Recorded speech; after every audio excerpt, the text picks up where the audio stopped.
Bueno, hola a todos, nuevamente bienvenidos a Economía y Administración.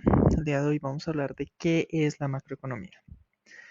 Entonces, ¿qué es la macroeconomía? La macroeconomía básicamente se ocupa de las cantidades económicas agregadas, como niveles y la tasa de crecimiento, la producción nacional, los tipos de interés, el desempleo y pues finalmente la inflación, ¿no? Entonces, pues la macroeconomía se diferencia de la microeconomía en que le interesa ver todo como precisamente eso, como un todo, cómo las decisiones afectan el producto nacional, cómo el tipo de interés afecta precisamente el producto nacional y en últimas lo que quiere la macroeconomía es el crecimiento, pero ese crecimiento para el bienestar.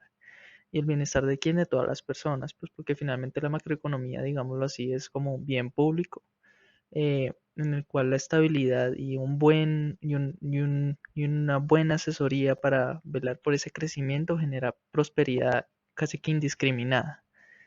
Em, entonces, ¿qué preguntas trata de responder la macroeconomía? Porque hay países pobres, vemos unas diferencias, digamos, porque si al mismo tiempo, eh, si América fue descubierta, digamos, en unas épocas similares o no tan distintas, porque Estados Unidos es considerablemente más desarrollado que Colombia, que Venezuela, que toda la parte sur.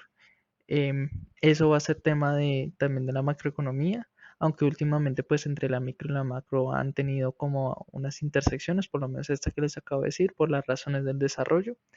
Se llevan instrumentos de la micro a la macro para poder tratar de responder estas preguntas macro, porque hay estabilidad de precios en algunos países. Básicamente, pues lo que de alguna forma se quiere es que haya una estabilidad de precios para generar certidumbre sobre algunas decisiones y sobre el poder adquisitivo de las monedas.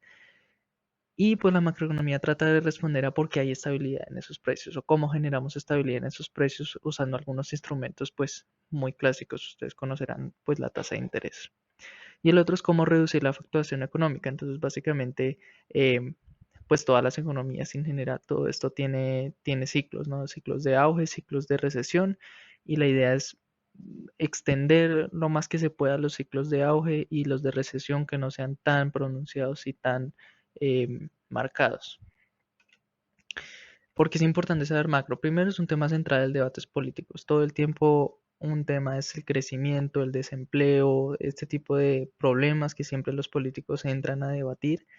Y pues la idea de saber macro es entender esas decisiones que muchas veces anuncian los políticos, qué implicaciones tienen sobre las demás variables macroeconómicas. Y lo que se quiere es que la macroeconomía es un sistema que está todo interconectado. Entonces, al mover una parte de la macroeconomía, de la economía, se termina afectando otras partes de la economía. Entonces, cuando un político hace algún anuncio de un plan de, no sé, de crecimiento económico, hay que entender primero los efectos sobre las otras partes de economía y los efectos en el tiempo.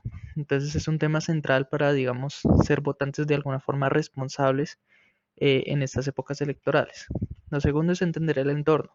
Entonces, un país con gran crecimiento es un país que seguramente tiene muy buena demanda, tiene instituciones que defienden los derechos de propiedad. Entonces, en ese sentido, para los administradores y aquellos que están pensando expandir negocios, saber macro es importante porque les permite ver esas señales que indican como, hey, este es un buen mercado, yo debería entrar ahí, o este no es un tan buen mercado, tienen ciertas condiciones que no lo hacen tan atractivo, mejor no entro ahí.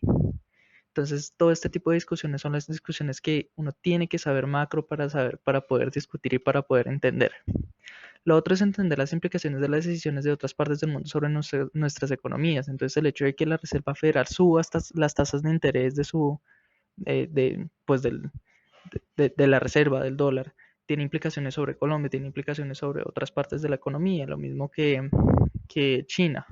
Las inversiones chinas acá tienen implicaciones. Entonces, tratar de ver cómo esa globalización afecta nuestra economía y en ese sentido, pues como lo decía al principio, la macro finalmente, la estabilidad macro es un bien público que casi que es indiscriminado, que se podría decir que es casi que indiscriminado, pues bajo ciertos supuestos y siendo muy cuidadosos, ¿no? Pero básicamente es eso, como que la macro al final nos afecta a todos y tenemos que ponerle atención precisamente por eso.